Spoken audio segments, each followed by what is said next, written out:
Finance Minister Nirmala Sitharaman on Tuesday presented the Union Budget for financial year 2022 to 2023 in Parliament. She pegged India's economic growth at 9.2% for financial year 2022, the highest among all large economies. NBSC issues notification to conduct HSLC and HSSLC examinations 2022 in offline mode by observing SOPs issued by the government. Examination routines of HSLC and HSSLC examination 2022 uploaded in portal www.nbscnl.edu.com.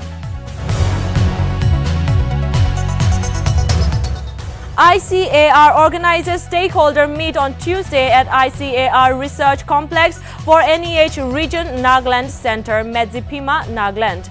Farmers from different districts of Nagaland and directors and secretaries from different departments in the field of agriculture and allied sectors attended the meeting.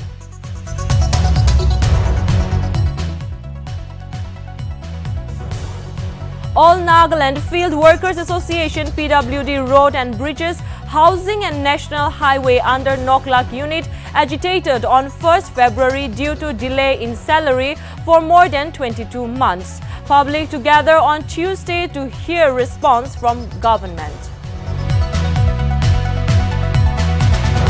Ranji Trophy 2021-2022 all set to begin with elite group matches on February 16 till March 5.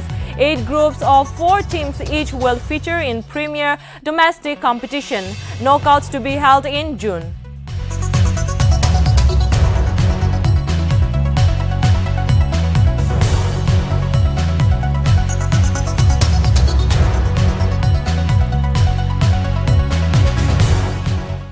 Hello and welcome to Nltv Primetime News. I'm Rinki Gogoi and let's see more of the news in details. Finance Minister Nirmala Sitharaman on Tuesday presented the Union Budget for the financial year 2022 to 2023 in Parliament. She pegged India's economic growth at 9.2% for year 2022, the highest among all large economies. Corporate surcharge to be reduced from 12% to 7% spectrum. Let's see more of the highlights. Spectrum auction to be conducted for 5G rollout within 2022 to 2023. Both center and states government employers tax education limit to be increased from 10% to 14% to help the social security benefits of state government employees and bring them at par with the central government employees. Long-term capital gains on equities capped at 15%. Additional allocation of rupees 19,500 crores for solar modules under PLI scheme. For taxation of any virtual digital asset, and income tax will be levied at 30% at a time of transfer of such assets with no relaxations. TDS of 1% will be levied for transactions above a certain threshold. No deductions and exemptions allowed. ECLG schemes extended till March 2023 with an expanded guarantee over cover of rupees 5 lakh crore. Expect 5G auctions this year. Government proposes digital rupee using blockchain starting 2022. Special Economic Zones Act will be replaced with new legislation for the development of enterprise and hubs. E-passports with embedded chips will be issued by 2023. These e-passports with futuristic technology will enhance the experience for citizens. 5 academic educational institutions will be declared centers of excellence and receive an endowment fund of rupees 250 crores each. Proposes to set up 75 digital banking centers in 75 districts by commercial banks. In 2022, 100% of 1.5 lakh post offices will come on core banking system. Border villages to be covered under Vibrant Villages program. Housing tourist center, DTH, etc. to be provided. 80 lakh affordable houses by 2023. 2 lakhs Anganwadis will be updated. National Mental Health Program will be launched to address mental health issues caused by the pandemic. 23 mental health institutions will be initiated for mental health counseling. 1 class, 1 TV channel will be expanded from 12 to 200 TV channels. Support will be provided for branding millet products nationally and internationally. Digitization of land resources a priority, will use Kisan drones for land records. Growth trajectory of 9.2% on track. PM Gati Shakti is driven by 7 engines: roads, railways, airports, ports, mass transport, waterways. All 7 engines will pull forward the economy in unison. Rupees 20,000 crores to boost transport infrastructure. Chemical-free natural farming will be promoted across India. 60 lakh jobs will be created in the next 5 years. Public issue of LIC expected shortly. Big public investment for modern infrastructure which will raise productivity. National Railways program will be taken up on PPP mode. 400 new Vande Bharat trains in 3 years. 8 projects for length of 6 kilometers in PPP mode. To improve connectivity, convenience and boost tourism in hilly areas. High quality e-content through digital teachers, radio, internet and television.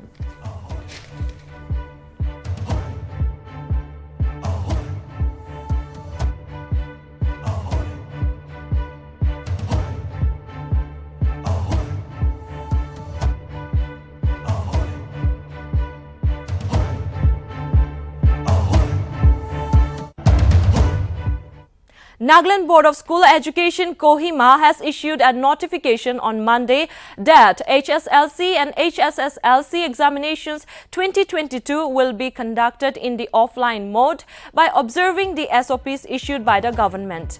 Notably, the HSLC exams shall be conducted from 9th March to 22nd March 2022 and HSLC examinations shall be conducted from 8th March to 31st March 2022. The examination routine of HSLC and HSSLC examinations 2022 have been uploaded in the board's portal www.nbscnl.edu.in. The board has further requested everyone to visit the portal and view the routine. Further, it notified that school-based Class 9 Promotion Examination 2022 shall also be conducted in the offline mode from 1st April to 23rd April 2022. The Class 9 Promotion Examination 2022 routine is uploaded in the board's portal. Other details regarding this examination shall be given later. The board has requested the heads of institutions to share the information with their students.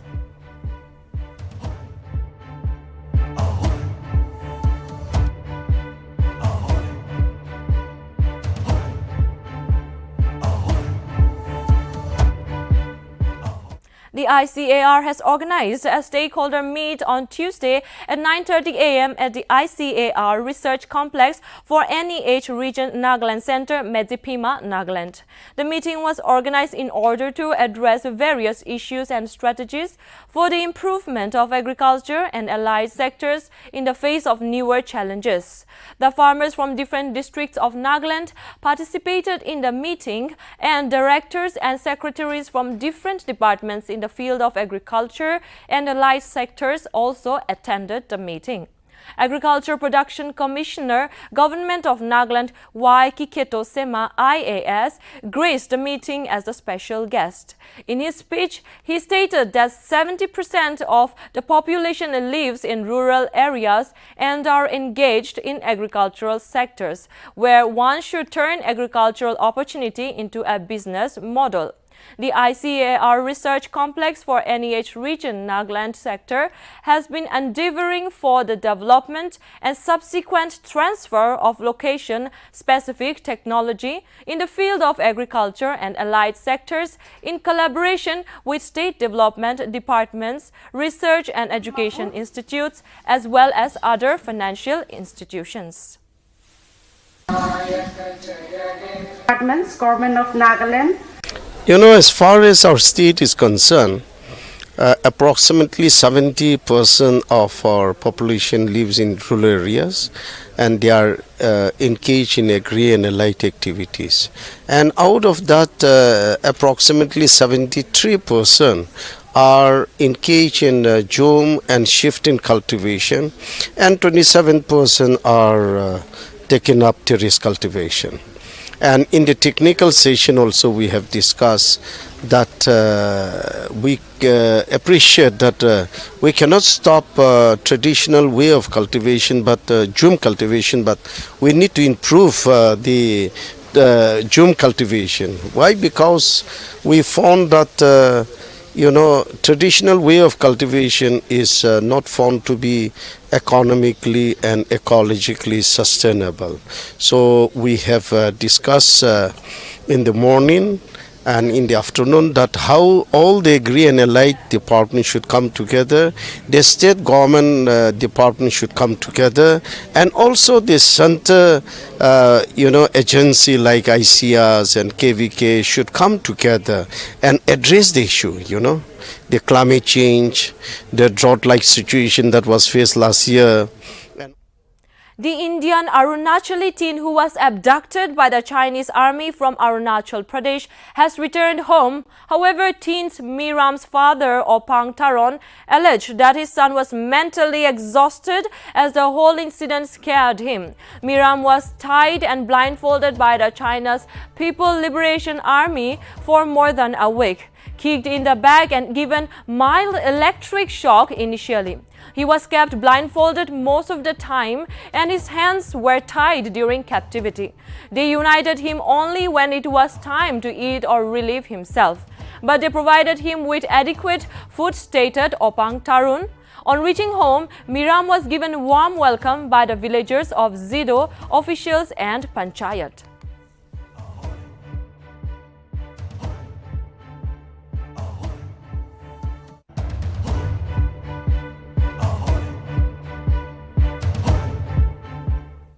Members of the Hindutva outfits Visha Hindu Parishad and Bajrang Dal put out a poster at a fair in Mangalore asking Hindus not to indulge in trade with vendors from other religions. The poster instructed Hindus not to buy from other faiths during festival, fairs and other public programs. Hindu vendors have been asked to put saffron flag in front of their shops for people to identify them among others. The poster put up on the ground where the fair was held stated that the ground was only open to those who worshipped Hindu gods and not for those who run and mock the sanctity of their Hindu gods.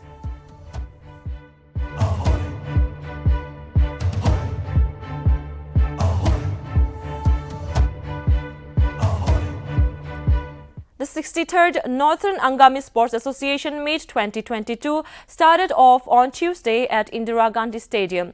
The advisor to CM and Vice President Athletic Federation of India, Abu Mehta, graced the occasion as a special guest. Speaking at the inaugural function, Abu urged the players to take up sports seriously and professionally. The advisor also said that in order to encourage the young upcoming sportsperson, the state government has also taken a lot of initiative in setting up infrastructure in the state where they can be professionally trained. Meanwhile, more than 100 players from 4 groups will be participating during the 5 days meet in athletics, football, volleyball, sepak takraw, badminton, table tennis and wrestling for under 16 and senior disciplines. Altogether, 29 villages under Northern Angami Sports Association will be participating during the ongoing meet. The games will be played from IG Stadium, Multipurpose Hall, Badminton Stadium, TT Stadium and local ground.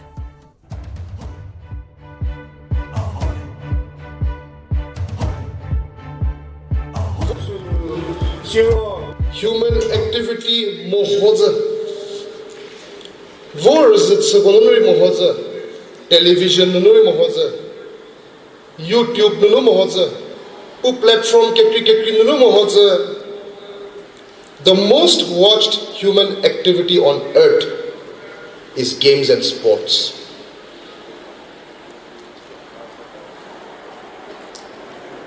Rizha Timmy big maya Timmy unites here big maya.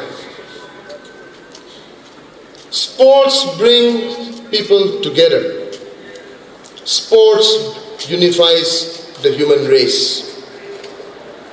Kids are sayekyu koji Seyekyu Zashi Su Saterunu Ke Bietahasari Ke Kofaya Chidotiuro Razanunu Unyo Hosakatiri Country Q Koa Seyekyu Viva Su Razanunu Shilea Human activity Mohoza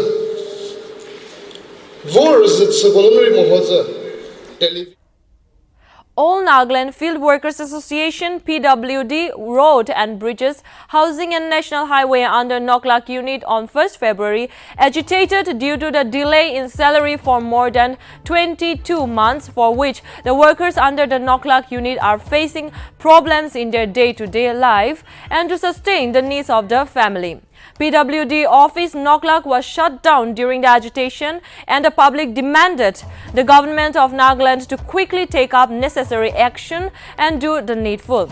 They also stated that the public will gather tomorrow starting from 10 a.m. to hear the response from the government.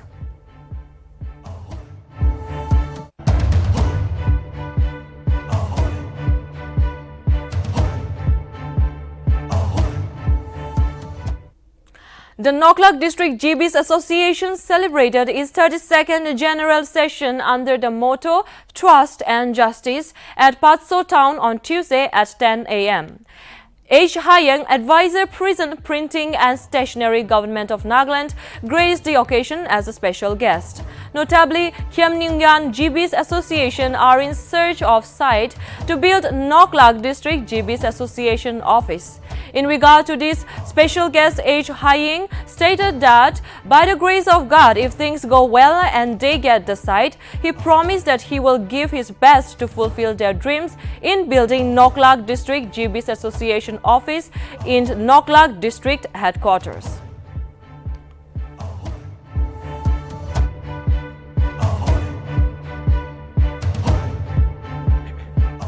The opposition Congress on Tuesday has termed the union budget presented by Finance Minister Nirmala Sitaram insipid and uninspiring, with no ideas or proposals to boost consumption and provide relief to the poor, salaried class, middle class or the farmers. In its initial comments, the party said that the salaried class and the middle class, reeling under the impact of the pandemic, pay cuts and back-breaking inflation, were hoping for relief. Congress Communication Department head Randeep Surjiwala said that the Finance Minister and the Prime Minister have again deeply disappointed in direct tax measures. He further said that this is a betrayal of India's salaried class and the middle class. Former Congress leader Rahul Gandhi also condemned the budget as zero-sum budget.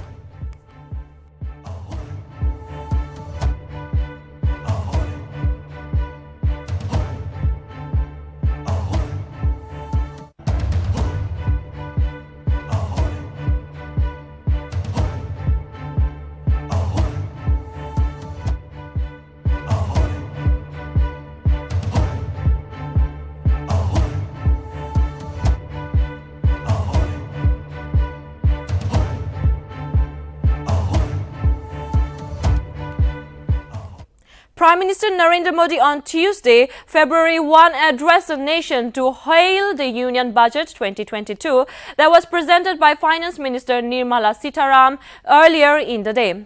The Prime Minister said that the budget has brought new hopes and opportunities for the common people. The Minister is of the opinion that the budget will benefit border regions and states like Himachal Pradesh, Uttarakhand, Jammu and Kashmir and Northeast. A Parvat Mala scheme is being launched for the first time to facilitate modern system of transportation and connectivity in the hills. Modi said this will strengthen the villages in border areas. A major step has been taken for the welfare of farmers with the encouragement of natural farming on the banks of River Ganga in Uttarakhand, Uttar Pradesh, Jharkhand, Bihar and West Bengal. The Prime Minister has announced that he will speak on the budget on Wednesday at 11 a.m. at the BJP session. PM Modi also congratulated Finance Minister Nirmala Sitaram and her team for keeping in mind the welfare of the poor and as well as laying equal emphasis on modern internet connectivity. विकास का नया विश्वास लेकर आया है। ये budget अर्थव्यवस्था को मजबूती, सामान्य मानवीय के लिए अनेक नए अवसर बनाएगा। ये बजट मोर इंफ्रास्ट्रक्चर, मोर इन्वेस्टमेंट, मोर ग्रोथ और मोर जॉब्स की नई संभावनाओं से भरा हुआ है। और एक नया क्षेत्र और खुला है और वो है ग्रीन जॉब्स का। ये बजट तत्कालीन आवश्यकताओं का भी समाधान करता है और देश के युवाओं के उज्जवल भविष्य को भी सुनिश्चित करता है। ये पिछले कुछ घंटों से देख रहा हूं जिस प्रकार से इस बजट का हर क्षेत्र में स्वागत हुआ है, सामान्य मानवी की जो सकारात्मक प्रतिक्रिया आई है, उसने जनता जनार्दन की सेवा का हमारा उत्साह अनेक गुना बढ़ा दिया है। जीवन के हर क्षेत्र में आधुनिकता आए, टेक्नोलॉजी आए, जैसे किसान ड्रोन हो,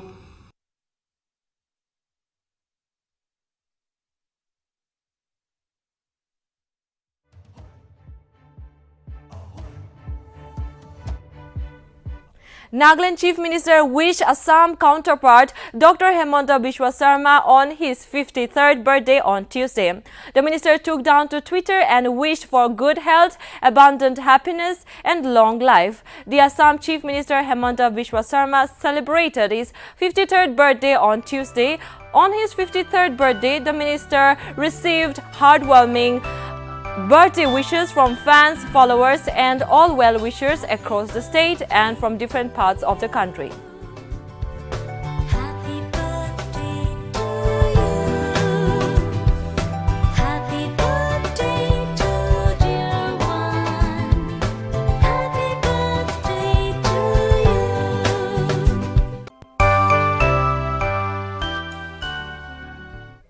The COVID-hit 2021-2022 Ranji Trophy is all set to begin with the elite group matches that will begin on February 16 and will be played till March 5.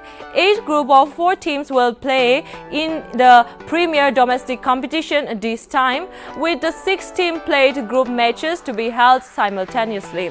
Bengal has been clubbed with Hyderabad, Chan and Baroda. They will play at Cuttack, Kolkata. Guwahati and Rajkot are other venues for the Ranji Trophy.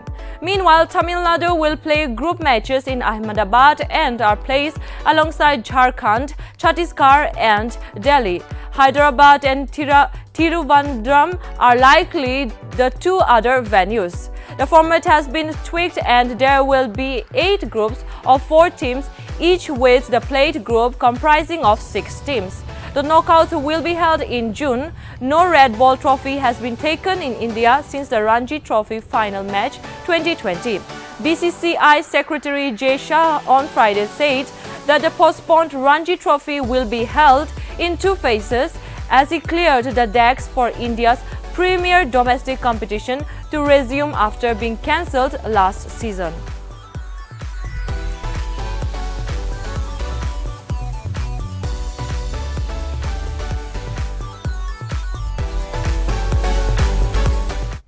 Delhi recorded cleanest January in 2022 since the Central Pollution Control Board started measuring the air quality index in 2015. This was mainly due to excess rainfall, fewer foggy days and 7 western disturbances. In January, the Delhi recorded 2 satisfactory days, 1 severe day and 3 moderate days. The month's average AQI was 279 compared to 324 the previous year. January 2022 recorded 26 days when the air quality ranged between poor to severe category. compared to 29 days in January 2021, 2019 and 2017, 28 in January 2020 and 31 in 2018 and 2016.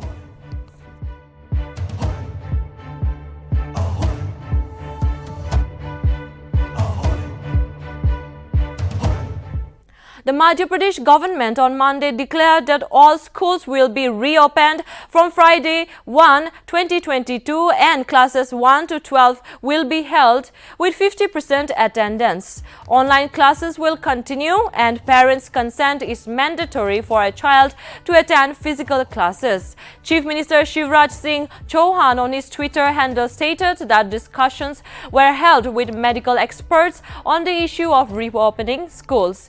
Accordingly, it has decided to reopen schools for classes 1 to 12 with 50% attendance, including residential ones and hostels. School Education Minister under Inder Singh Parmar stated that for the convenience of the students, online classes will be conducted as earlier.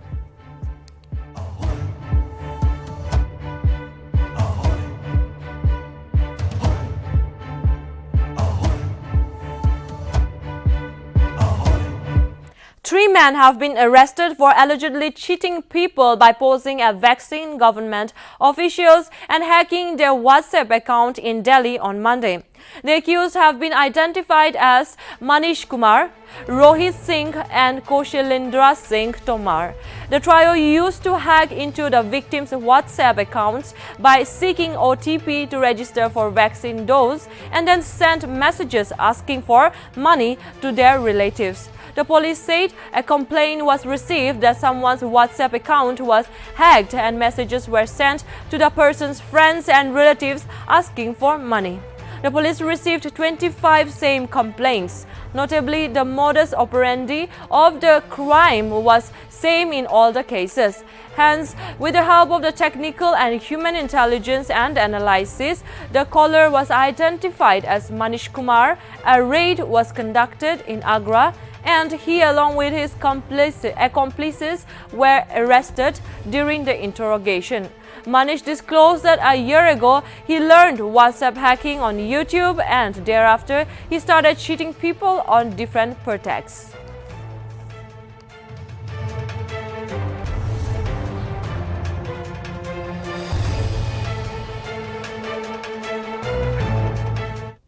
A Rome judge on Monday dismissed a murder investigation into two Italian Marines who killed two fishermen in Kerala in 2012, months after the case was dropped by the Supreme Court of India. In a statement, Italian Defense Minister Lorenzo Guerini welcomed the positive outcome for Salvatore Giron and Massimiliano Latore. According to news agencies, an assessment by prosecutors last month, it was found that there was not enough evidence for a trial. Giron and Latore shot that the unarmed fishermen off the southern Indian coast in February 2012 while protecting an Italian oil tanker as part of an anti-piracy mission.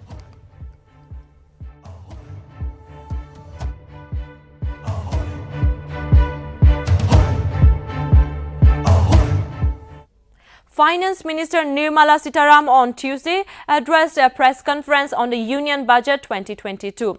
Notably, Sitaram had presented the Union Budget 2022 in the Lok Sabha earlier on Tuesday. Sitaram said that the digital rupee will be issued by the RBI and will be the digital currency. She further said that everything that prevails outside of it, digital whatever, are assets being created by individuals. Also, if in those transactions profits are being made, the government will tax profits made out of those assets at 30%. The finance minister also added that the digital rupee will be released later this year. She also added that the center will track every trail of money in that transaction of crypto assets by imposing 1% TDS at every transaction. When asked about the lack of relief from taxes to the salaried and middle classes, the finance minister stated that taxes have not been increased. To a query on the LIC IPO, Sitaram said she indicated clearly that it will happen in all probability. She further stated that increased outlay for capital expenditure investment will have immediate impact on job creation, production. Linked incentives for new manufacturing units are being provided in 14 sectors. These too will create jobs, she said. Currency becomes a currency is a currency only when it is issued by the central bank, even if it's a crypto. By anything which is outside of that, loosely all of us refer it to be cryptocurrency. They are not currencies. So let's first understand we are not taxing currency that is yet to be issued, and that provision is now made, and the currency in the name of digital rupee will be issued. Exact name you'll get a bit later, but Reserve Bank is the one which is going to issue it. What Reserve Bank issues is the digital currency. Anything that comes outside of it in the name of digital whatever are assets being created by individuals, and in transacting that asset, if there are profits being made, we are taxing that profit at percent. Every trail in that by saying every transaction will be 1% TDS, if you can use that expression. There will be a transaction, TDS import. Union Civil Aviation Minister Jyotiraditya Scindia, while addressing PM Gati Shakti conference virtually on Monday, informed that 16 new airports will be built in all 5 states of central India. These 5 states include Madhya Pradesh, Chhattisgarh, Uttar Pradesh, Rajasthan and Maharashtra. The minister stressed on the need for better integration among all stakeholders, states and union territories for the success of PM Gati Shakti. Airports to be built at Rewa in Madhya Pradesh. Airports will also be built in Ambikapur, Bilaspur and Jagdalpur in Chhattisgarh. 9 airports will be built in Uttar Pradesh, 1 in Rajasthan and 2 in Maharashtra. National highway of 1 lakh kilometers will also be widened under the Prime Minister Gati Shakti, he stated. Scindia also stated that only 74 airports were built in the last 70 years. Now 66 more airports have become functional in the last 7 years, and India has a total of 140 airports as of date.